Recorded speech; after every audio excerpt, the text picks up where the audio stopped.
everyone. We are third year student under the program of BS Ed English. My name is Christine V. Grasus. My name is Shasta Gail T. Perez. My name is Marian C. Estender. I am Elgin Hilario. And I am Sarah Batincela. Today, we are tasked to interview Sir Julio E. Ventolero about the principles of effective organizational leadership. Good afternoon, sir. We are from the Bachelor of Secondary Education, major in English, and we are here to conduct an interview about the principles of an organizational leadership. So, good afternoon, sir. My name is Christine Pigreses, third year BS English, sir. So, my first question for you, sir, is as an effective leader, what practices do you employ to ensure that you don't settle for mediocrity, sir? Especially in this office where we deal with the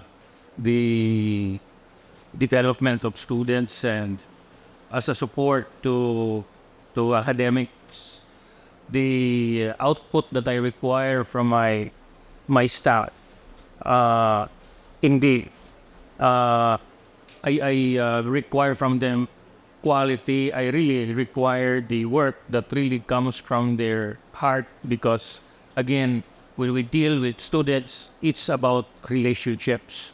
It's about building the confidence in the students to be here with us and to confide with whatever problems or whatever issues they want to raise. Because normally my office entertains queries, questions, complaints coming from students. So when I say quality, I certainly mean that all their actions must really in accordance with the mandate of the student affairs and also coming from the very heart. So that's how I promote the quality, not mediocrity. Okay, sir. So my second question, sir, is as an effective leader, what practices do you employ to ensure that you master yourself and also to find ways for improvement, sir? Yes, although I've been in the business, or I've been here for about 8 years already, and prior to that, I was also designated as the care director or care officer of the College of Maritime Education. There's a lot to improve, and I really have to learn from my peers, because I belong to the PAPSAS, where it is an organization for the practitioners in student affairs. I also have to learn from them, and the give and take. They also learn from me, and through seminars, although I'm quite of age, but seminars and forums, of course, reading articles, and a lot of things can help you a lot in improving yourself. Because again, this is an ever dynamic endeavor where students, the attitude of students also vary and also evolve.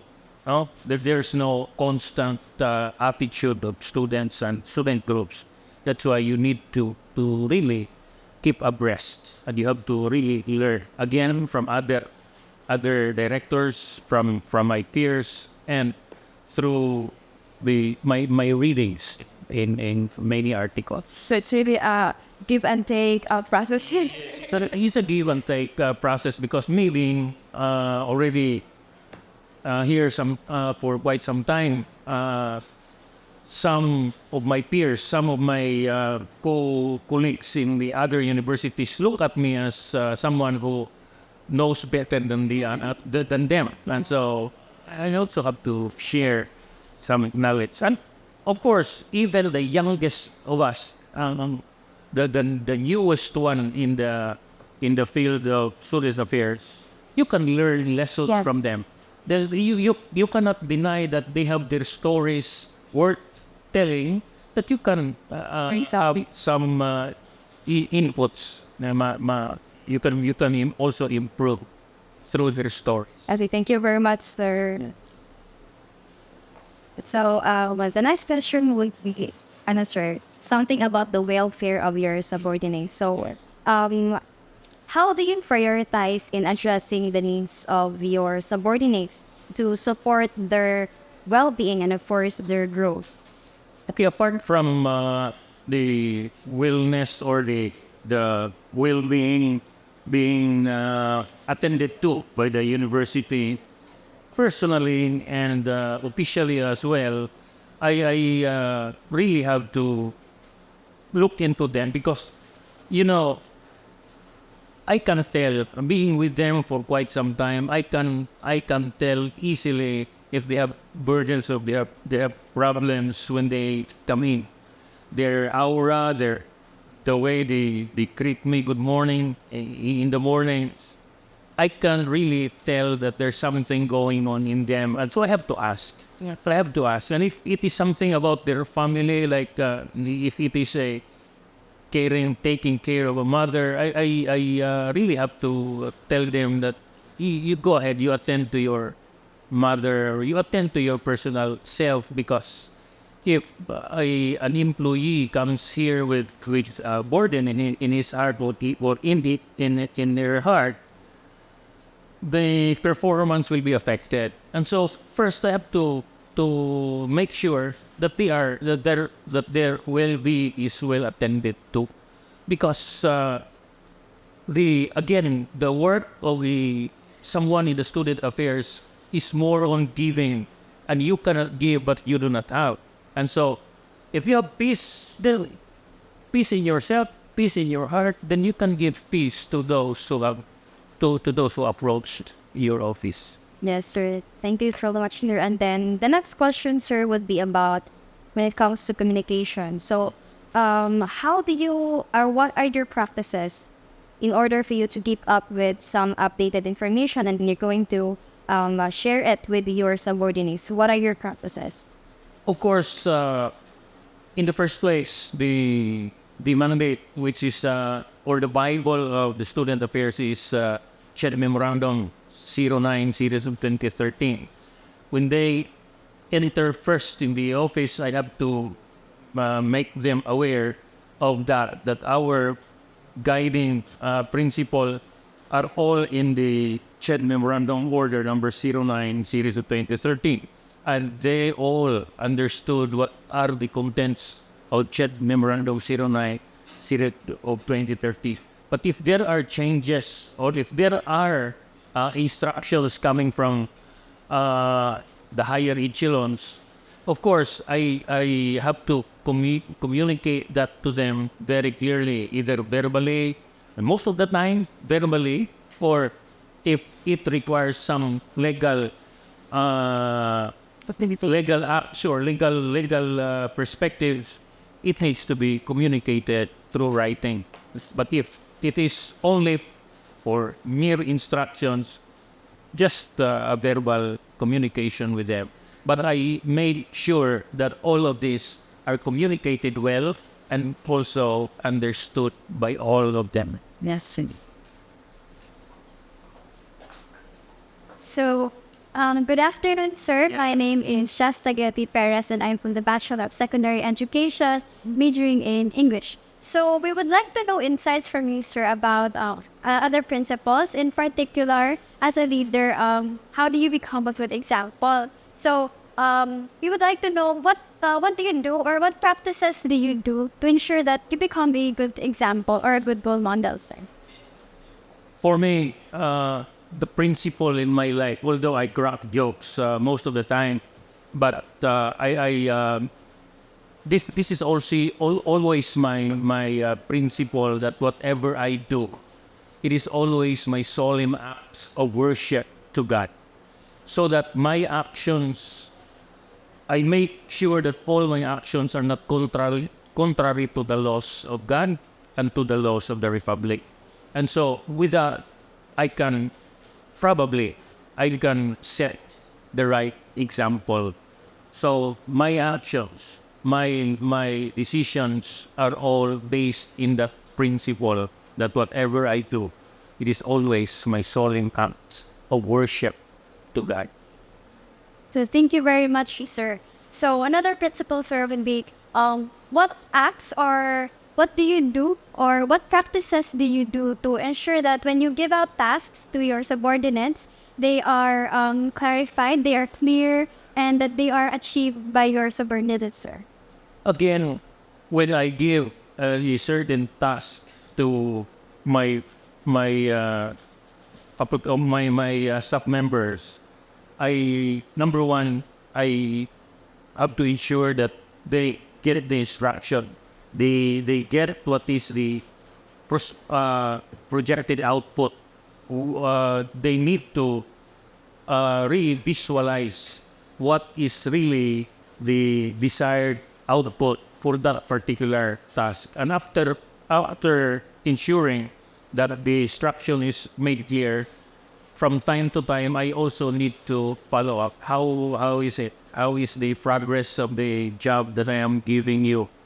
And in that way, because because I've been trained in the military, one of the principles of leadership is ensure that orders are understood, supervised, and accomplished. Because if you do not make it understood, and if you do not supervise, and then you will just expect output from them without supervising, without making clear the instructions, you cannot really have a very good output. So, again, ensuring that orders are understood, supervised, and accomplished. I really need the accomplishment. I do not just give instructions, give tasks without asking for the accomplishment of it. I really have to look at the quality of the accomplishment and the timeliness of the accomplishment of every task. Thank you very much, sir. Good afternoon, sir. I'm Marianne C. Extender, and we would like to ask for your insights about these principles, which is particularly aligned with your relationship with your members or subordinates. So, my question, sir, would be, as an effective leader, how would you effectively foster a sense of teamwork or collaboration among your people? Yeah, I see a very good, important question indeed, because if in the task given to my office in the student affairs, if one section or one of my staff will not function as a team, everything crumbles.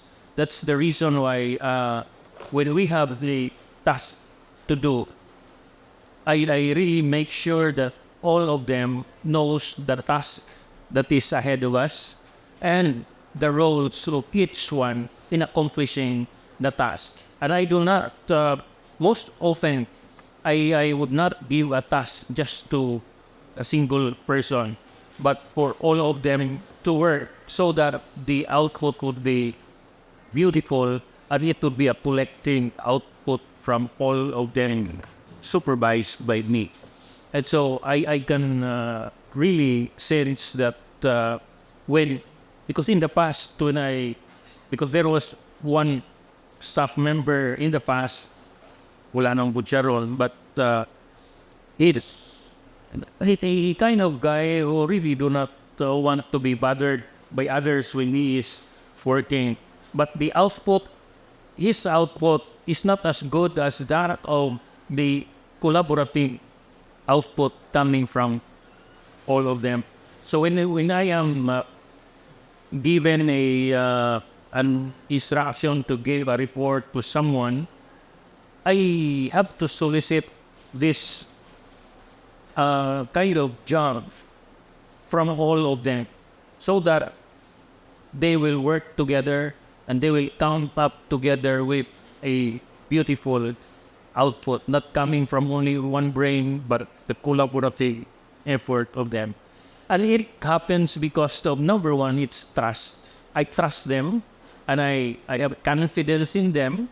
So developing trust and confidence in your subordinates. And by the way, I do not develop subordinates. I develop them as leaders as well, not as a subordinate, but them being also leaders like me, so that they can perform well and that their output will be the best output that they can have.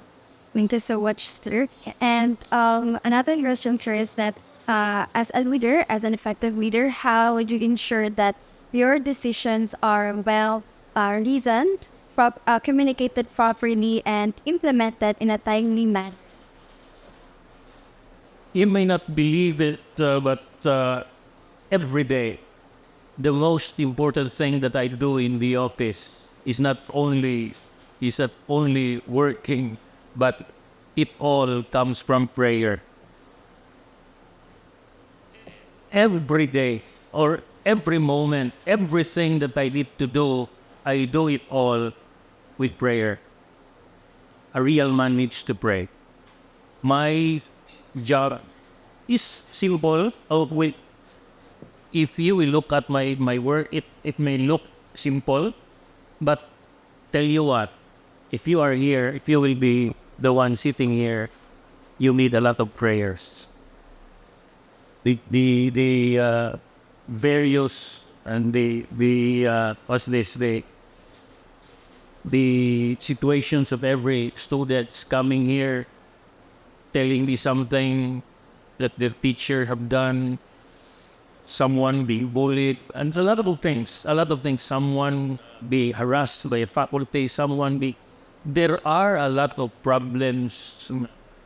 You just cannot tell because di man po kung makita niyo during the ila or the unsa. But tell you what, going back to your question, I did it all with prayer. Of course, your abilities matter. Of course, your training matters. Of course, your degrees that you gain from your studies, your experiences matters. But I believe without the guiding presence of Him, this could account to nothing. So that would be it. My leadership is really grounded on the principle of my relationship with God and prayer every day. Thank you so much, sir. Shipping. So, good afternoon, sir. I am Elton Enario, a BSED English student, and I am here to ask you two questions about you being a leadership. Okay, so the first question is, how do you create an atmosphere of responsibilities within your group or team? Yeah, again, it's very important because, as I have said a while ago,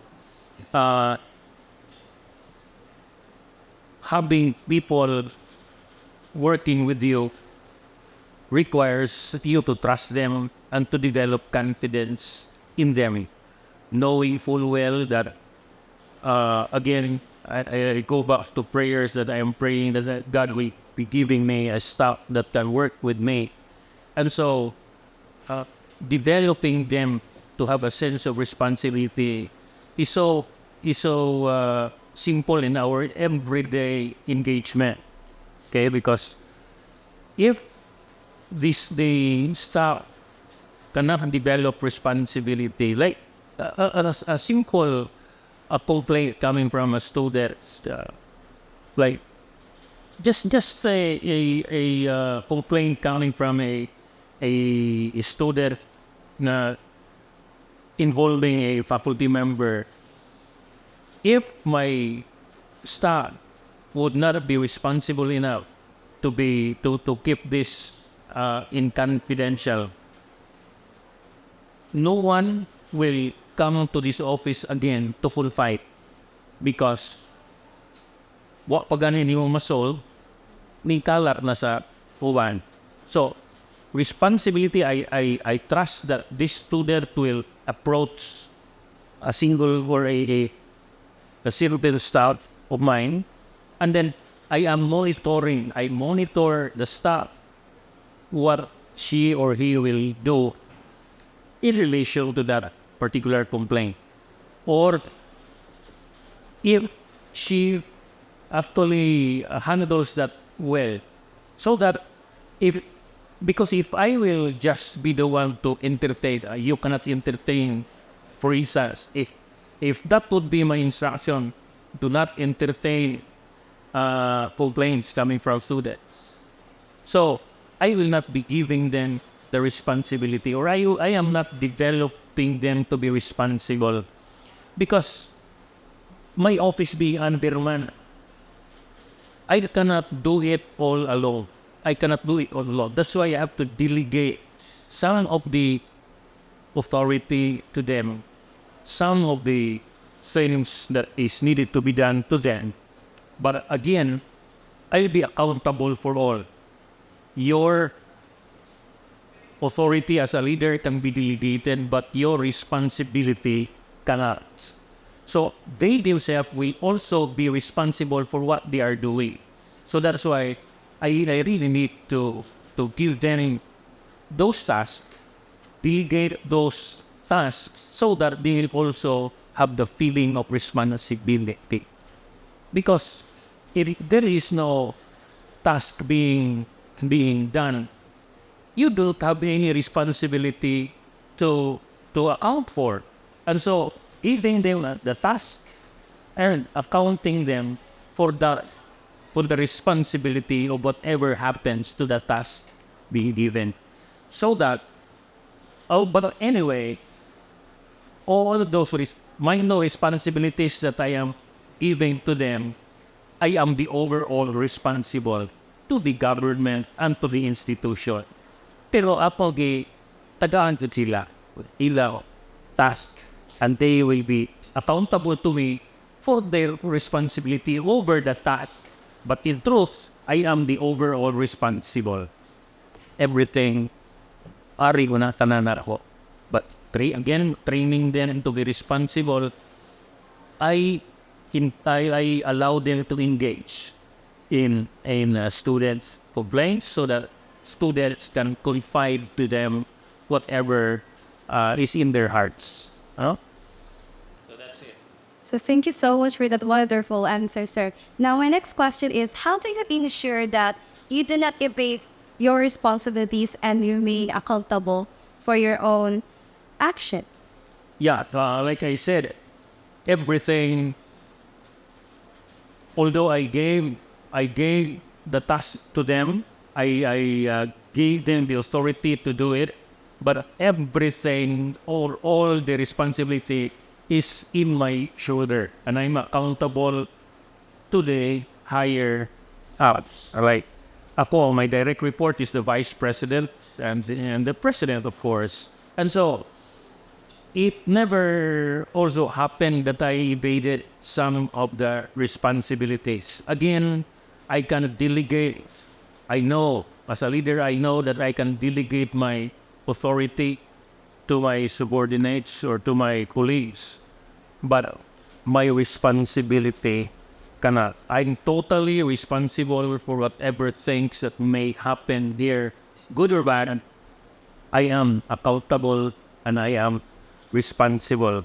And again, ensuring that or making sure that my responsibility is not being evaded. I have my in my 2015, I have my signature that all these things I am responsible, and my signature is affixed to that. Okay, and so I cannot actually evade any responsibility of mine as long as or as far as this office is concerned. But again, I'm giving my staff chunks of responsibility so that they will be responsible to me, but in truth, I am the overall responsible in this office, so that every one of us here will have a sense of responsibility. Sige. So thank you very much, sir. We have really learned so much about leadership, effective leadership, and thank you for imparting your knowledge and experiences to us as we also want to become future leaders. Sige, God bless.